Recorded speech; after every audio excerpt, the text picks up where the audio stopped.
Okay, for the sake of the role play, I decided to name the child Claire just for my own benefit, and I feel like names always help when trying to come across a point.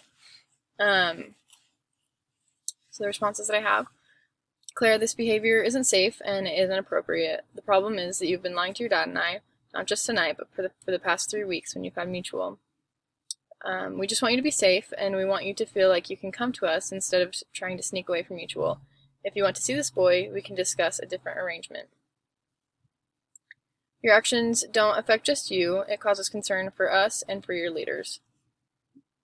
This will also have an effect on the relationship we have with this boy that you like. We want to like him, but we can't if we don't get a chance to know him.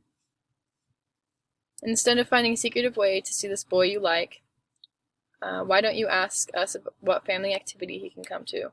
We would be willing to work something out so you can see him in a safe and appropriate setting. When you're 16, you will be allowed to go on a double date with him occasionally, but you won't have these opportunities if secrets are kept from us. Claire, what consequence do you think is fair if this happens again? We agree that if this happens again, we will have to take your phone for a week. I'm sure it won't come to that, but you need to know there will be consequences for your actions. We know this won't happen again because you respect us enough to follow the simple guidelines that we have for you. We want to continue to have a wonderful relationship with you, and we know you want that too. In the future, know that we are here and we always want you to feel like you can come to us.